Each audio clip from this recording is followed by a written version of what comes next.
또 내가 새 하늘과 새 땅을 보니 처음 하늘과 처음 땅은 사라지고 바다도 더 이상 있지 아니하더라. 나 요한은 거룩한 도성 새 예루살렘이 하나님께로부터 하늘에서 내려오는 것을 보았는데 마치 신부가 자기 남편을 위하여 단장한 것 같이 예비되었더라. 또 내가 들으니 하늘에서 큰 음성이 나서 말하기를 보라, 하나님의 성막이 사람들과 함께 있어 그분께서 그들과 함께 거하시리니 그들은 그분의 백성이 되고 하나님께서는 친히 그들과 함께 계셔서 그들의 하나님이 되시리라.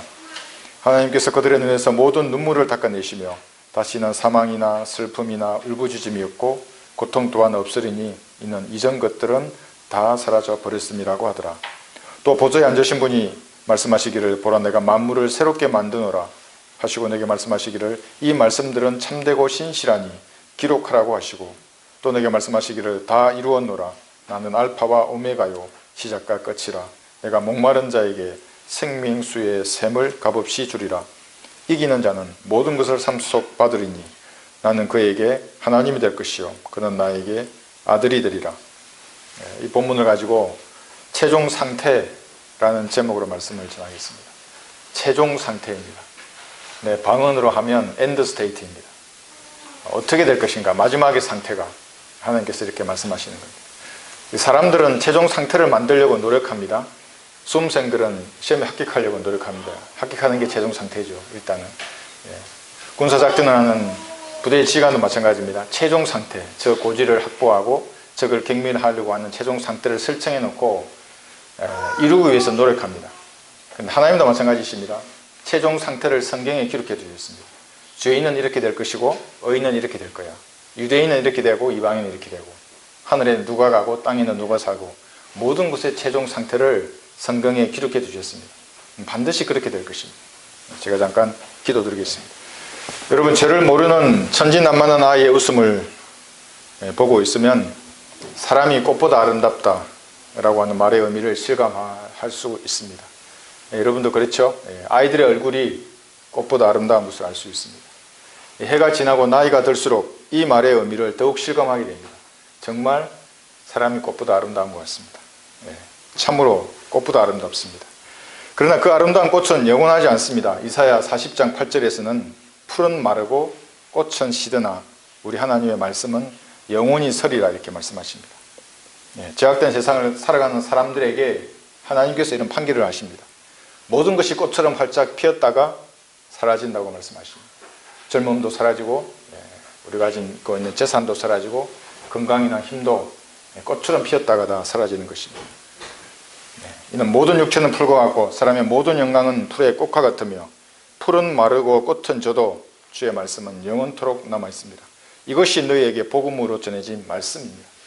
하나님의 말씀만이 영원한 것입니다.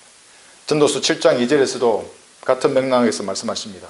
초상집에 가는 것이 잔치집에 가는 것보다 나으니 이는 그것이 모든 사람의 마지막이며 살아있는 사람이 그것을 자기 마음에 유념할 것이기 때문이라 이렇게 말씀하십니다. 이런 사람의 최종 상태를 우리는 알기 때문에 사람들에게 해줄 수 있는 최선을 우리가 다하는 것입니다. 그들을 배려하고 섬기고 참습니다. 마치 빚진 자인 것처럼 우리가 그들에게 양보하는 것입니다. 왜 그랬습니까? 구원받으라는 것입니다. 우리가 사람들을 배려하는 그것은 살아있는 동안에 은혜의 복음을 믿고 이 악한 현 세상에서 구원받으라, 지옥에서 구원받으라고 말하는 것입니다. 대부분 사람들은 자신의 미래를 낙관합니다. 불행은 자기에게 찾아오지 않을 것처럼 생각합니다. 성경에 말씀하시는 이 자신의 최종 상태를 깊이 생각해 보지 않고 사람들은 그냥 살아갑니다. 이런 것은 많이 가지고 많이 배우고 권력을 가지고 있고 건강한 사람일수록 더욱 그렇습니다. 여기에다가 그런 사람들 중에 종교라는 자기가 좋아하는 종교를 하나 가지게 되면 날개를 단 것 같습니다. 마치 신이라도 된 듯이 그렇게 행동합니다. 이 생에서 행복을 누리다가 죽었어도 좋은 곳으로 갈 것으로 그렇게 생각합니다. 그러나 성경의 하나님을 만나지 못하면 그가 향하는 곳은 지옥입니다. 불못에 가는 것입니다. 누구든지 예외가 없습니다. 태양을 본 사람은 촛불과 같이 잠시 타올랐다가 사라지는 이생의 일에 연연하지 않습니다. 태양같이 밝은 빛을 보았는데 촛불에 왜 연연하겠습니까? 여러분 그 태양을 보셨습니까? 아니면 태양을 보셨는데도 그 빛을 모른 척 회피하고 계십니까? 그리스도인이 이 생의 일에 얽매이면 얽매일수록 성령의 열매를 맺지 못합니다. 그저 육신의 자극이나 어떤 성과에 어떤 날은 기뻐하고 어떤 날은 슬퍼하다가 안전뱅이 그리스도인으로 살게 됩니다. 이 생을 사는 동안 사람들은 만나고 헤어지고 또 사랑하고 슬퍼합니다. 열심히 일합니다. 고뇌하면서 무엇인가를 성취하는데 그 일들은 어떻게 되겠습니까? 일의 최종 상태는 모두 불탈 것이라고 성경이 말씀하십니다. 이것이 하나님과 무관한 일들의 최종 상태입니다. 베드로후서 3장 10절에서는 이렇게 말씀하십니다. 그러나 주의 날이 밤에 도둑같이 오리니 그날에는 하늘들이 복수입니다. 하늘은 복수입니다. 첫째 하늘, 둘째 하늘이 있는 것입니다. 굉장한 소리를 내며 사라지고 이것을 우주라고 합니다. 우주의 구성 요소들이 맹렬한 불로 녹아내리며 땅과 그 안에 있는 일들이 타버릴 것이라. 이 모든 일들은 여러분 다 타버립니다. 소멸해버립니다. 일이. 하나님께서 육신을 통해서 하신 일들만이 남을 것입니다. 하나님께서 제게 역사하셔서 하신 그 일, 하나님께서 여러분에게 역사하셔서 한 그 일, 그 일만 남는 것입니다. 다른 모든 것은 쓸데없는 짓입니다. 모두 사라지는 허무한 것입니다. 그런데도 사람들은 마치 바람을 유업으로 받으려는 듯이 열심히 일을 합니다. 바람이 손에 들어오면 어떻게 됩니까? 없습니다. 형체가. 느낌이 있는데. 그런 일들에 사람들이 분주하게 이리저리 돌아다니는 것입니다. 모두 바람 같은 일들입니다. 주의 날에는 일들뿐만 아니라 우주까지도 맹렬한 불에 녹아내립니다. 우주가 녹아내립니다. 우주를 사전에서는 이렇게 말합니다. 무한한 시간과 만물을 포함하고 있는 공간의 총체. 이게 우주입니다.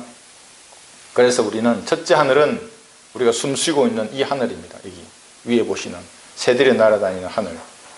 둘째 하늘은 별들이 있는 공간입니다. 항성이 있습니다. 태양처럼 빛을 내는 행성이 있습니다. 지구와 같은 이런 것들이.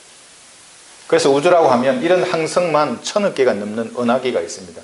우리를 이 은하수라고 하고 이런 은하수가 1000억 개나 되는 무한한 공간이 우주입니다. 그래서 성경에는 하늘들이라고 이렇게 복수로 기록했습니다. 누군가가 복수와 단수를 자기 마음대로 기록한 게 아닙니다. 복수로 기록해 놓았습니다. 둘째 하늘을 우주라고 하는 것입니다. 여기에다가 삼각형의 꼭지점에 우주의 정상에 있는 그것이 셋째 하늘, 하나님이 계신 곳입니다. 이렇게 초등생도 다 알고 있는 우주를 제가 왜 다시 말씀드리냐 하면 지구가 팽팽하다고 믿는 사람들이 있습니다. 둥근 게 아니고 팽팽하다고 믿는 사람들. 그 사람들은 지구 지표면에서 32km 위에는 물층이 있어가지고 아무도 그 물 밖으로 나가지 못한다 이렇게 주장하는 사람들입니다. 성경들을 믿는다고 하는 사람들이 그런 주장을 받아들이면 여러분 어떻게 되겠습니까? 많은 사람이 미혹되어 있습니다. 이렇게만 주석서를 아는 분들이. 둘째 하늘의 강활한 우주 공간을 그들은 믿지 않습니다. 그걸 믿지 않으면 진리의 지식은 완전히 차단되어 버립니다. 평평교도는 한글 킹 제임스 성경을 사용하고 러커만 목사님의 주석서의 일부를 인용합니다. 그 사람들이. 그렇다고 그 사람들이 성경들을 믿는 사람들인가? 결코 아닙니다. 이단 사이비는 항상 말씀을 인용합니다. 그들도 사랑하고 섬기고 봉사하고 나누고 기도하고 찬양하고 다 들어있습니다. 거기에. 그런데 말씀에 근거한 바른 올바른 교리가 그들에게는 없습니다. 그래서 마귀는 항상 긍정적인 것입니다. 종교적이고 웃고 노래하고 악기를 다루고 그러나 그 열매를 보면 알 수 있는 것입니다. 2012년도에 오스트레일리아의 43세의 남성은 39km 위에서 우주복을 입고 낙하산을 메고 점프를 했습니다. 그것이 유튜브 영상에 있습니다. 그런데 어떻게 32km 위로는 또 못 올라갑니까? 39km에서 뛰어내리는데. ICBM이라고 하는 대륙간 탄도탄이라는 게 있습니다. 이 미사일은 사거리가 통상 6000km 이상입니다.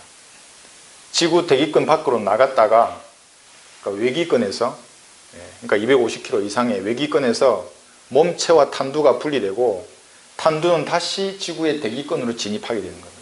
그 탄두가 목표를 향해서 나아갑니다. 그게 ICBM 미사일입니다. 그런데 만약에 32km 이상 못 가게 된다면 비행기는 이 미사일은 직선으로 비행하게 됩니다. 하늘에서는. 그럼 6000km를 직선으로 비행하는 모든 미사일은 다 요격되는 것입니다. 그게 크루즈 미사일입니다. 그런데 미사일에는 그런 미사일뿐만 아니라 대기권 밖으로 나갔다가 재진입하는 미사일의 종류도 있는 것입니다. 그러니까 팽팽 교도들은 군사학을 모르는 머저리 같은 사람들입니다. 북한에 무수단 탄도미사일이 있습니다. 화성 10형이라고 합니다. 2017년 8월에 이 미사일이 300km 지상에서 위로 나갔다가 몸체와 탄도가 분리되고 탄도만 다시 지구의 대기권으로 진입하는 것을 미국이 레이더로 관측했습니다. 그때부터 이제 미국은 유심해서 북한을 보는 것입니다. 왜냐하면 대기권으로 재진입하는 기술을 가졌다고 이제 인정이 되면 미국 본토를 공격할 수 있기 때문에 그렇습니다. 그런데도 고작 32km 물청 때문에 아무런 것도 밖으로 나가지 못한다고 말하면 뭐가 되는 것입니까? 과학적으로도 이상한 사람이고 성경적으로는 마귀적인 교리가 되는 것입니다. 그렇게 믿으면 새 하늘, 새 땅, 새 예루살렘을 모르는 것입니다.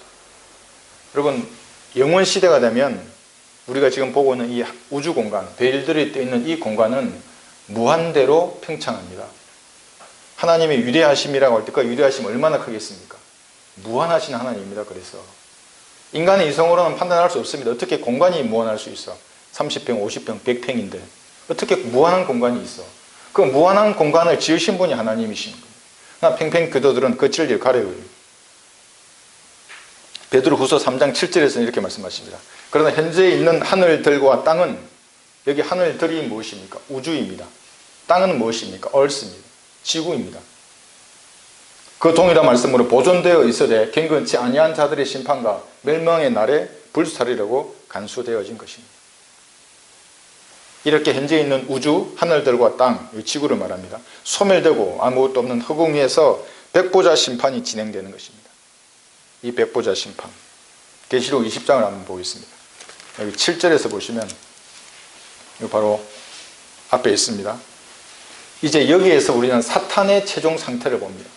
사탄은 어떻게 되겠습니까? 그의 결말이 정확하게 기록되어 있습니다. 하나님께서 7절에서 보시면 그 천년이 끝나면 이제 천년왕국이 끝난 겁니다.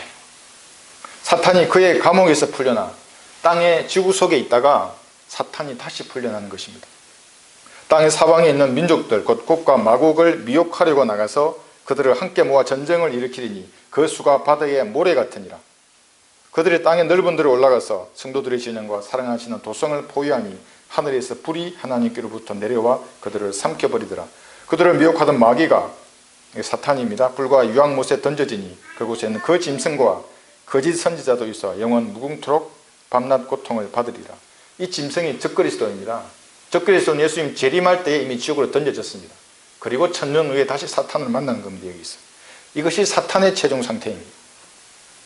천년왕국에는 세 부류의 사람들이 있습니다.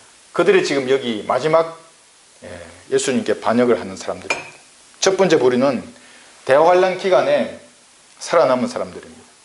이리저리 피해 다니는 겁니다. 표를 받지 않고 오지로도 가고 자기만의 생존을 위해서 지하로도 가고 산속으로도 들어가고 그런 사람들이 다 살아남을 것입니다. 그런데 신앙은 미지근합니다. 중립적입니다. 둘째는 뭐냐면 유대인을 잘 대우하고 짐승의 표를 받지 않는 사람들입니다. 조금 뜨겁겠죠, 신앙이. 그리고 세 번째는 이 두 그룹에서 태어난 자손들입니다.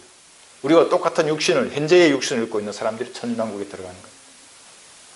그래서 천년왕국의 유토피아를 보면서도 현재와 같은 육신을 입은 사람들 중에서 예수님을 미워하는 사람들이 천년 동안 양성되는 겁니다.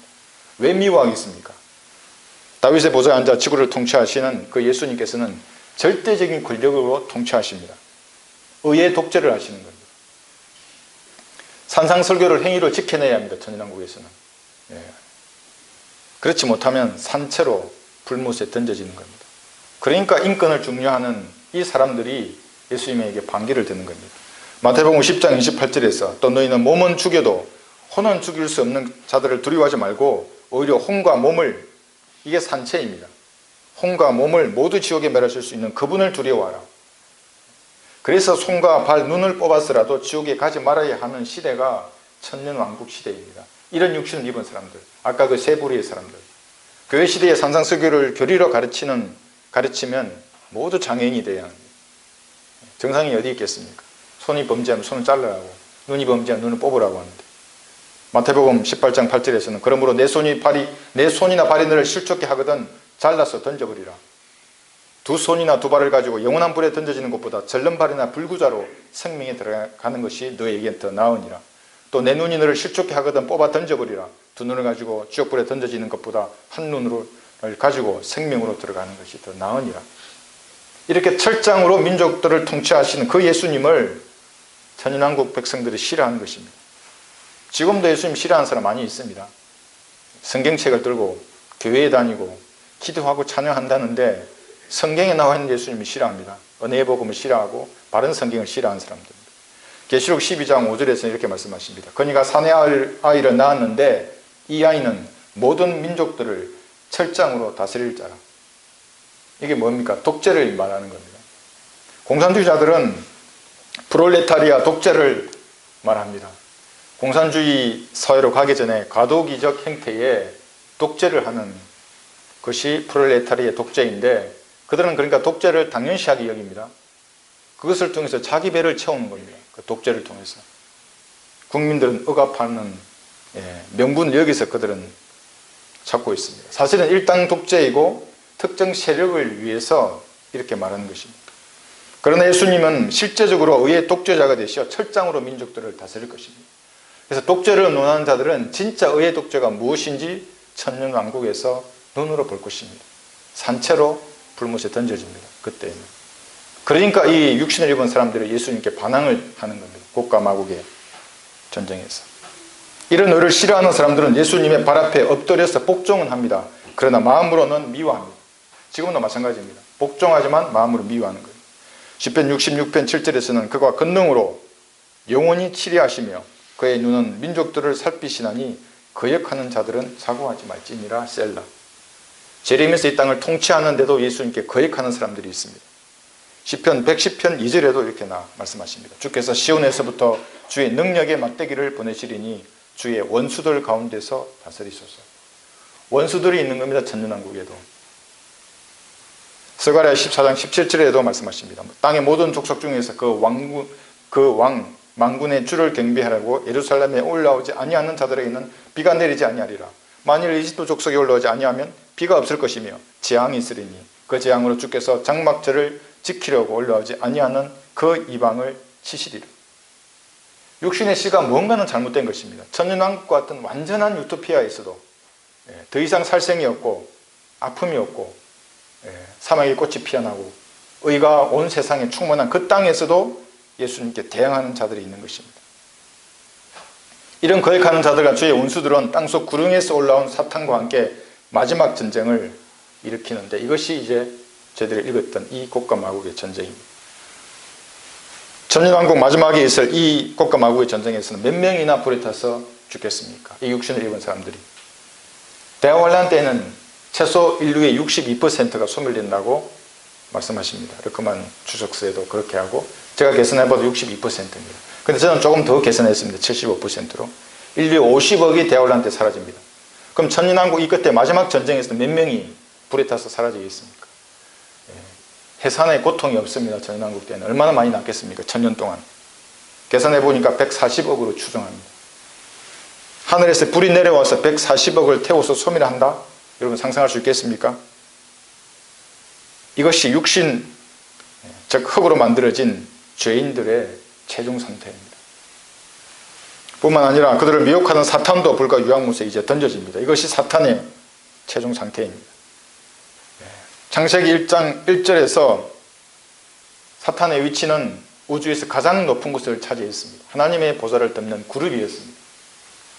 가장 높은 곳에 있다가 지금은 공중의 근세를 잡고 있고 대환란 때에는 이 땅에 육신을 입고 나타날 것입니다. 적 그리스도입니다. 그가.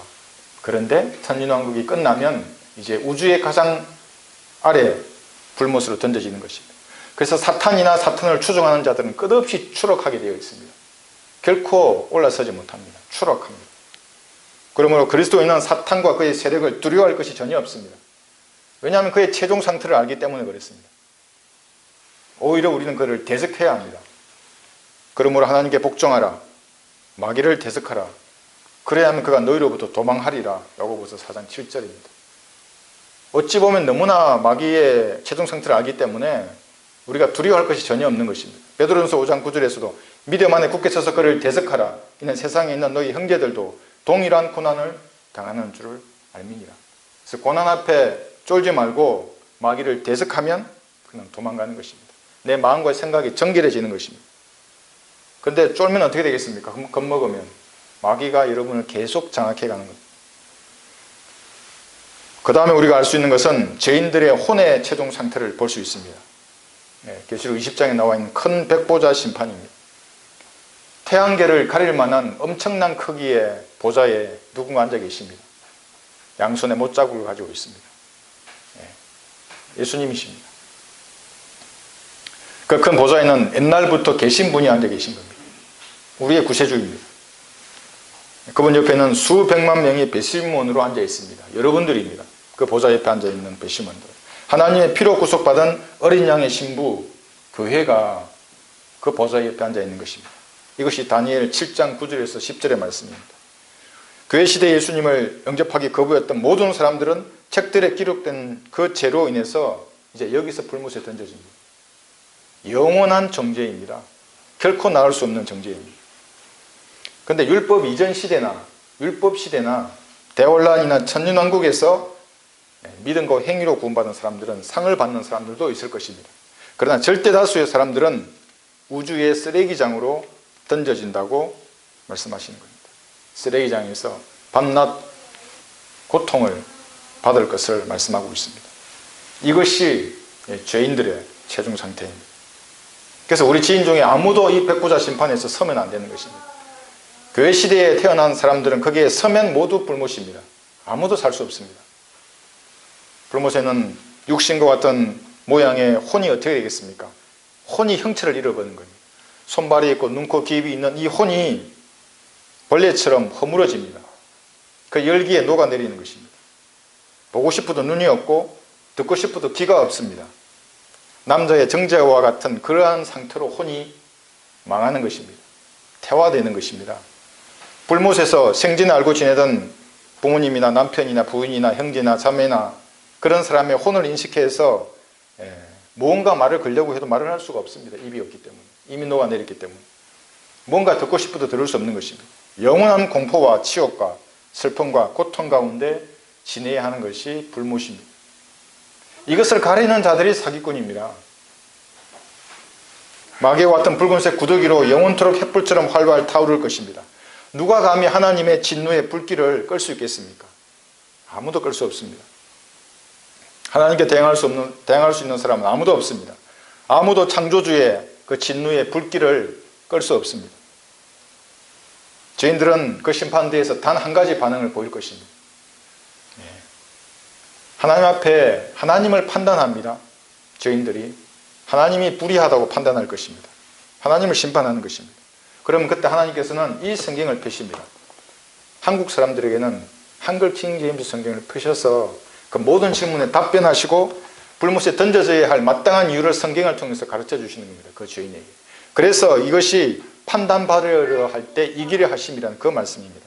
로마서 3장 3, 4절에서 죄인들이 하나님을 판단할 때 하나님 이기실 것을 미리 성경에 예언하신 것입니다. 그리고 빌립보서 2장 10절의 말씀대로 하늘에 있는 것이나 땅 위에 있는 것이나 땅 아래에 있는 것이나 모든 무릎을 예수의 이름에 꿇게 하시고 모든 혀가 예수 그리스도를 주라 시인하여 하나님 아버지께 영광을 돌린 다음에 불못에 이제 던져지는 겁니다. 이것이 제가 용서받지 못한 혼의 최종 상태입니다. 우리가 아는 사람 중에 아무도 이 심판에 서서 이러한 최종 상태를 맞이해서는 안 될 것입니다. 이 최종 상태 첫 번째는 유대인, 이방인, 그리고 하나님의 교회의 최종 상태입니다. 이 세 개의 그룹은 과거에도 나누셨고 지금도 나누십니다. 미래에도 나누실 것이고 영원토록 유대인이나 이방인이나 하나님의 교회로 하나님 구분하십니다. 그래서 성경을 볼 때 이것은 유대인에게 하신 말씀인가? 이방인에게 하는 말씀인가?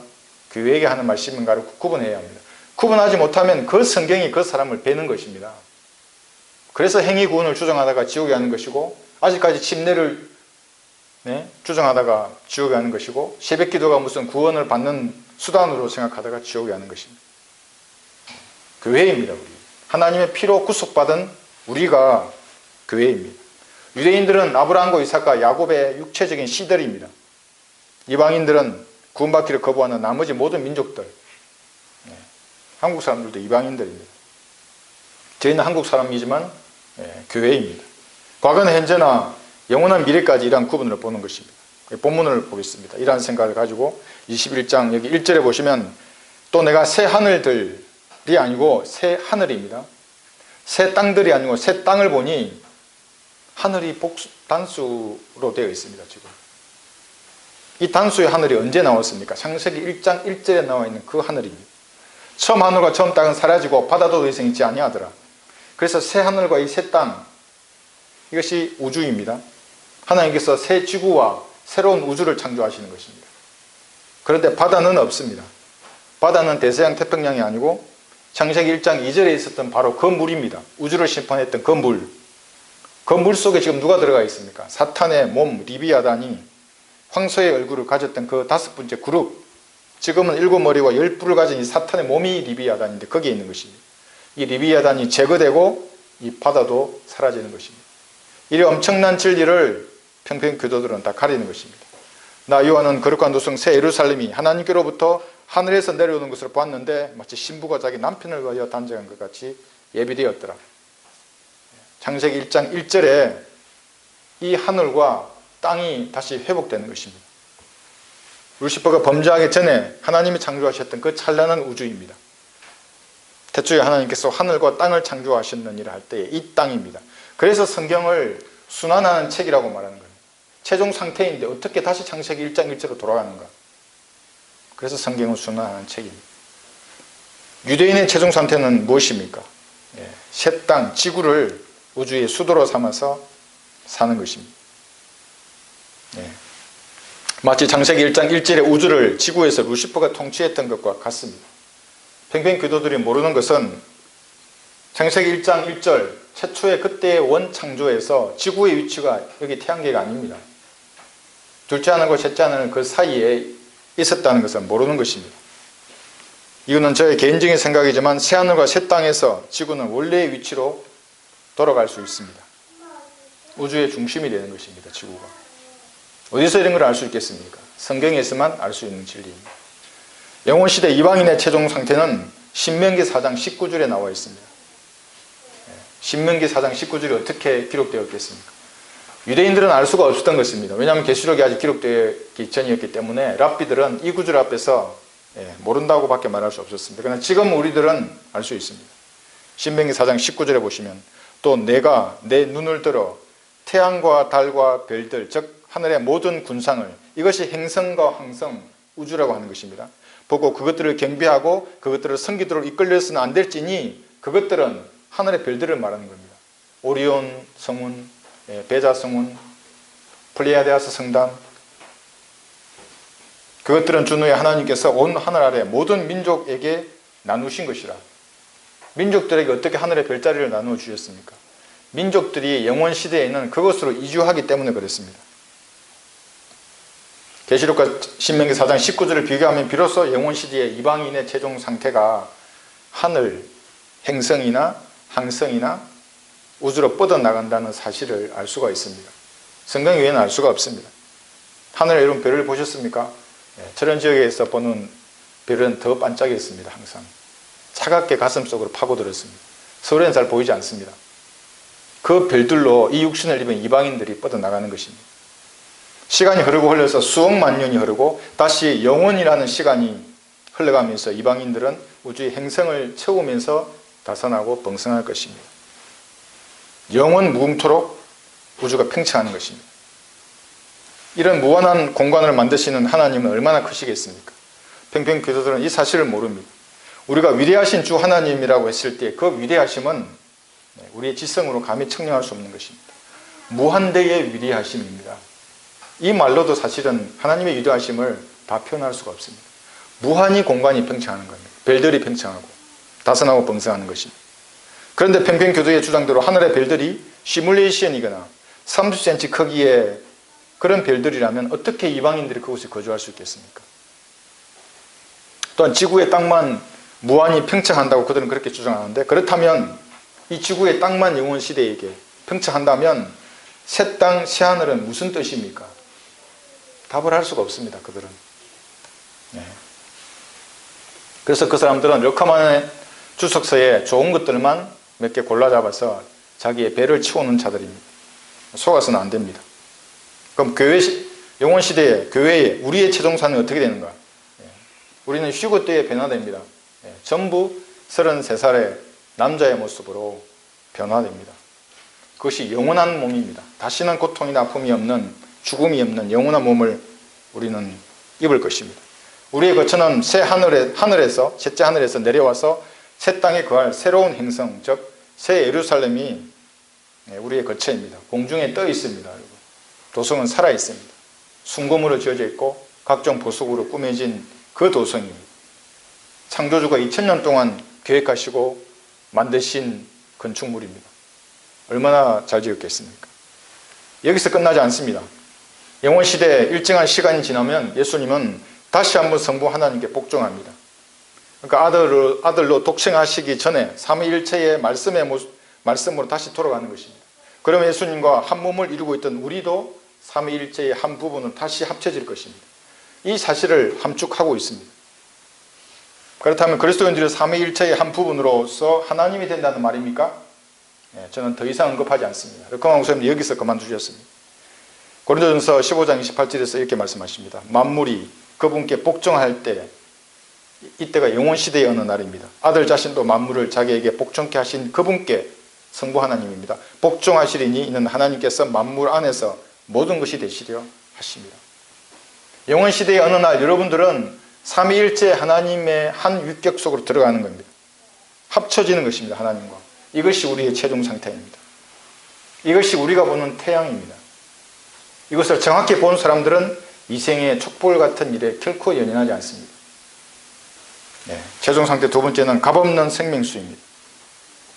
사람이 이 죄악으로 내 양심이 찢어지기 전에는 선한 것을 사모하는 마음을 다 가지고 있습니다. 눈물이 없고 사망이나 슬픔이 없고 울부짖음이나 고통이 없는 것을 원하지 않는 사람은 아무도 없습니다. 그가 불교인이든지 가톨릭 교인이든지 신천지, 장로교, 감리교 마찬가지입니다. 종교가 있든지 없든지 이런 곳이 있다면 다 들어가고 싶어 합니다. 다만 예외가 있습니다. 그게 누구냐면 부정선거로 자기 배를 살찌우는 독재 세력들입니다. 이들은 그런 것을 원치 않습니다. 독재자가 무엇입니까, 여러분? 견제받지 않는 절대 권력을 가진 자를 독재자라고 합니다. 우리는 상권이 서로 견제와 균형을 이루도록 헌법에서 명시하고 있습니다. 행정권을 가진 대통령은 입법이나 사법기관으로부터 견제를 받아야 합니다. 그런데 여러분 받고 있습니까? 우리나라 행정권을 가진 대통령은 언론, 입법, 사법 모두 자신의 칭의대로 만들었습니다.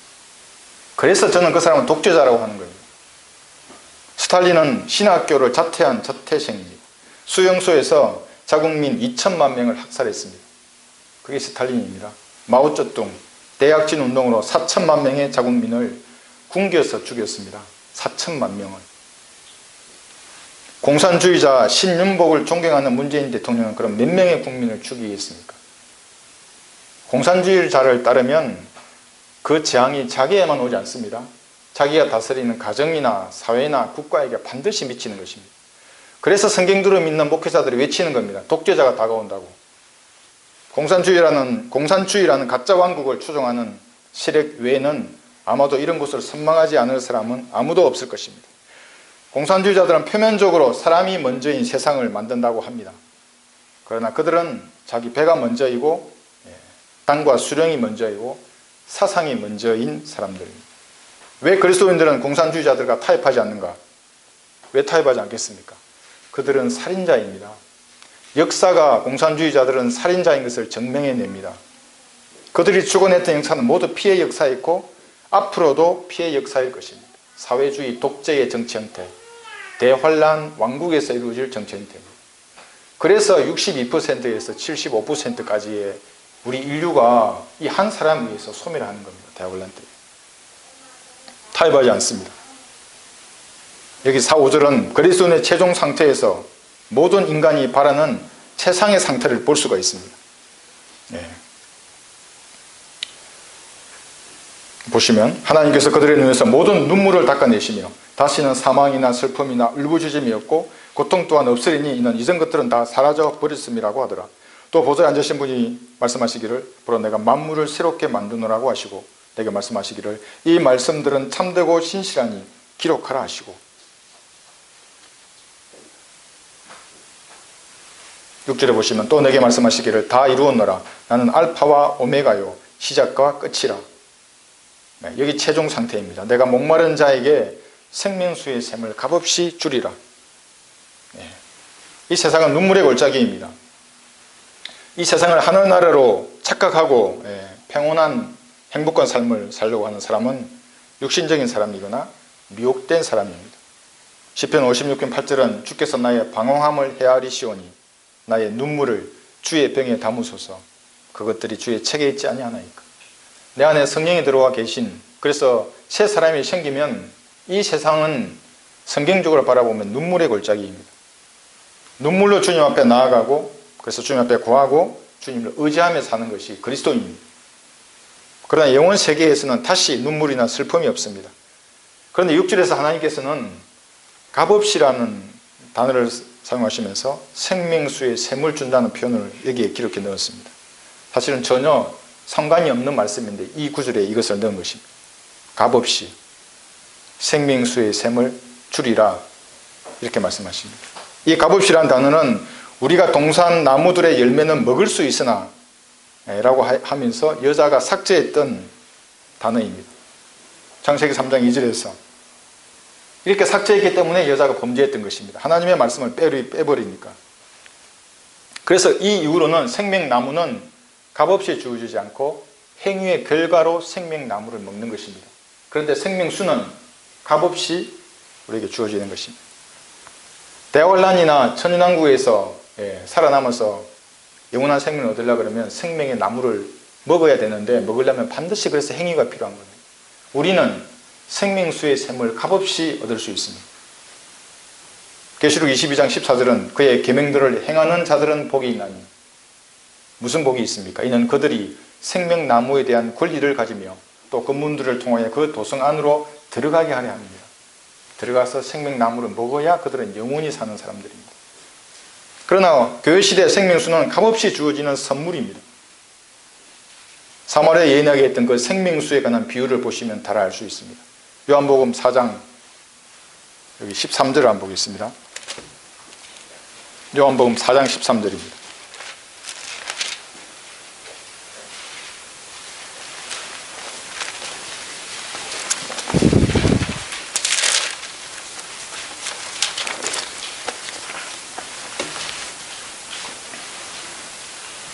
생명수에 관한 예수님께서 하신 비유입니다. 예수께서 13절에서 14절 보시면 대답하여 그녀에게 말씀하시기를 이 물을 마시는 사람은 누구든지 다시 목마르느니와 세상의 어떤 것도 다시 목마릅니다. 그게 쾌락이든지 술이든지 돈이든지 권력이든지 마찬가지입니다. 다시 목마릅니다. 누구든지.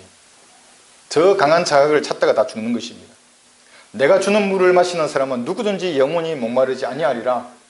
예수님의 피를 믿을 때 들어온 그 성령께서 내 안에 들어오시면 다시 목마르지 않습니다. 술 안 먹어도 목마르지 않습니다. 쾌락이 없어도 목마르지 않고 권력이 없어도 목마르지 않습니다. 그러나 내가 그에게 주는 물은 그 사람 안에서 영원한 생명으로 솟아오르는 샘물이 되리라. 이 영적인 물이 여러분 안에 가지고 계십니다. 실제적으로. 물론 지금은 이것이 영적으로 우리에게 적용합니다. 그러나 사람이 죽었다가 부활할 때 그때 아는 겁니다. 그때는 이 물이 실제적인 영원한 생명에 이르게 하는 물이라는 것을 알게 될 것입니다. 이 물을 여러분이 지금 몸 안에 가지고 있습니다. 목마른 여러분에게 값없이 하나님께서 주신 영생에 이르는 선물입니다. 값없이 생명수의 샘을 주신다는 것은 왜 여기에 기록했냐면 하나님이 부담을 가지고 계십니다. 어떤 부담입니까? 이제 불못에 가는 겁니다. 수많은 사람들이 수십억이 영원한 정죄에 빠지는 겁니다. 그러기 위해서는 다시 여기에 기록해 두시는 겁니다. 값없이 여기 생명수를 가져서 가지 말라고 불못에. 값없이 새 예루살렘을 차지하라고 말씀하시는 거예요. 불못에 가지 말고 경복궁의 38배입니다, 여러분. 그렇게 엄청난 대저택을 값없이 차지하라 이렇게 말합니다. 값은 하나님의 피로 지불했기 때문에 무료입니다. 그 아파트는 무료 대저택입니다. 반복해서 말씀하시는 거예요. 로마서 3장 24절에 이렇게 말씀하십니다. 그리스도 예수 안에 있는 구속을 통하여 값을 지불한 겁니다. 그 아파트의 값을, 대저택의 값을. 그의 은혜로 값없이 이렇게 되었습니다. 이 사실을 믿으면 새 예루살렘은 그 사람의 것이기 때문에 여기에 다시 한번 그렇게 주셨습니다. 그러나 에덴에서처럼 그 여자같이 그 값없이라는 단어를 삭제하고 무엇인가 자기의 값을 치르려고 교회 열심히 다니고 새벽 기도하고 목사나 교회를 섬기는 그 모든 값을 통해서 이 예루살렘을 가지려고 하는 사람들은 패배자가 되는 것입니다. 불무색하는 것입니다. 세 번째 최종 상태는 이긴 자와 진자입니다. 패배자. 이기는 자에 대해서 가장 논란이 되는 그룹이 신천지입니다. 이긴 자. 바울은 세 번을 말했습니다. 요한은 16회를 썼습니다. 이긴 자. 문장을 보고 그것이 교회 시대에 우리에게 하는 말인가, 아니면 대화환란이나 천년왕국에 사는 사람들에게 한 말인가를 구분할 수 있어야 합니다. 그렇지 않고 우리에게 모두 적용해서 이기기 위해서 열심히 노력하고 그 생명나무를 먹기 위해서 노력하다가 불무식하게 됩니다. 두 종류의 이기는 자가 있습니다. 교회 시대에는 예수님을 구주로 영접한 사람들, 믿음의 영혼이 사는 것입니다. 간단명료합니다. 지옥에 마땅한 죄인이 자신의 죄를 시인하면 되는 겁니다. 내가 죄인이라고, 하나님, 나 같은 놈은 죄인이라고, 나는 지옥에 가야 마땅하다고. 그런데 하나님의 피로 내 죄가 용서되었다고 말씀하시는데 내가 그걸 믿겠다고. 그래서 믿으면 구원을 받는 겁니다. 이긴 자가 되는 겁니다. 그런데 세상에 져서 살 수 있습니다. 이겼는데도, 지옥과 불못으로부터는 이겼는데 세상에게 지는 겁니다. TV 보고 술 마시고 음주 가무를 즐기고 그렇게 살 수 있습니다. 세상에는 졌죠. 그러나 지옥과 불못으로부터는 이긴 사람들입니다.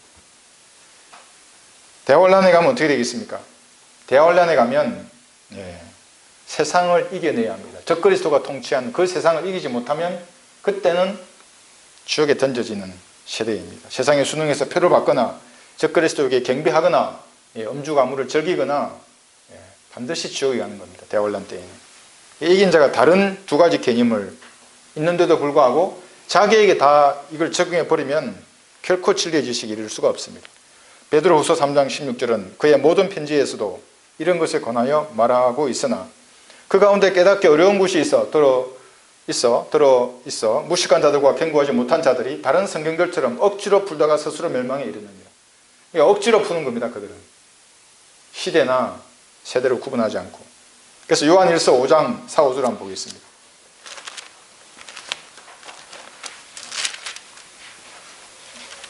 여기 이기는 자는 이것을 우리에게 교훈으로 적용할 수는 있습니다.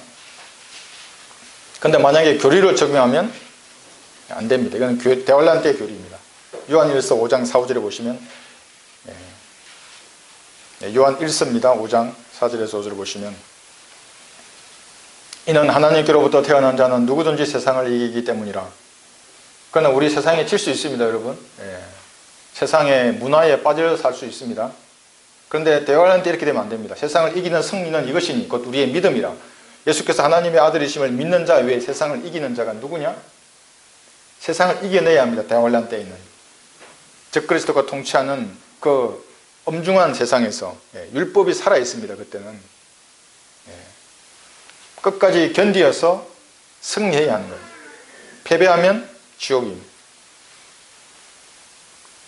계시록 2장 7절에도 이기는 자가 있습니다. 여러분 여기 문맥을 잘 보면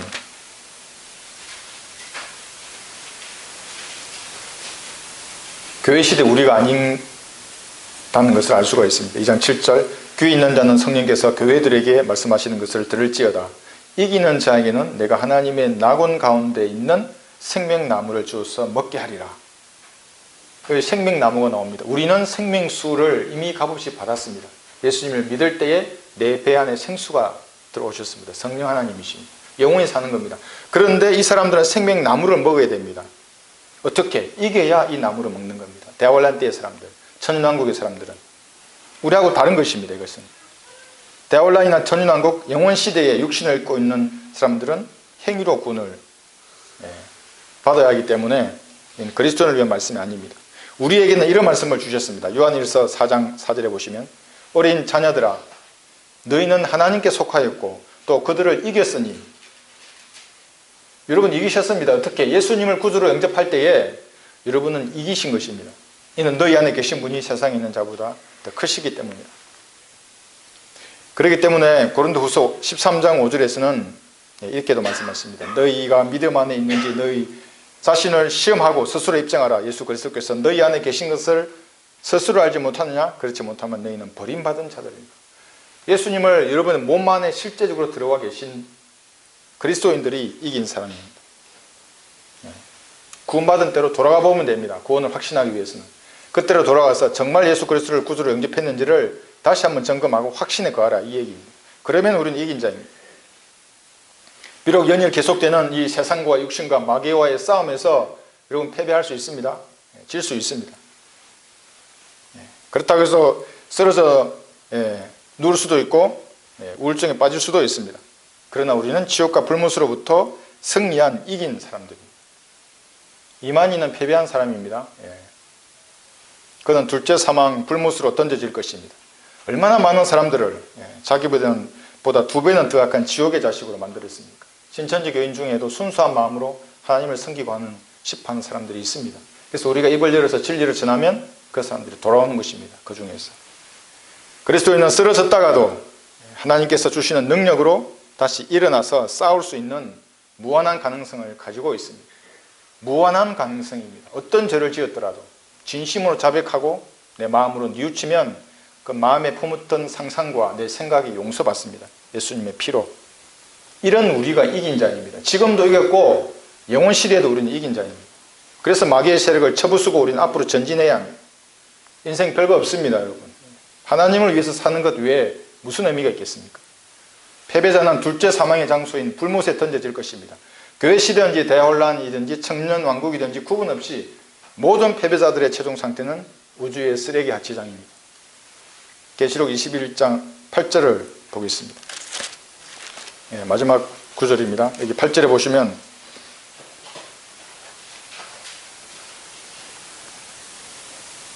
그러나 두려워하는 자들과 믿지 아니하는 자들과 가증스러운 자들과 살인자들과 음행하는 자들과 마술하는 자들과 우상 숭배하는 자들과 모든 거짓말하는 자들은 불과 이왕인 타는 못에 참여하리니 이것이 둘째 사망이라고 하시더라.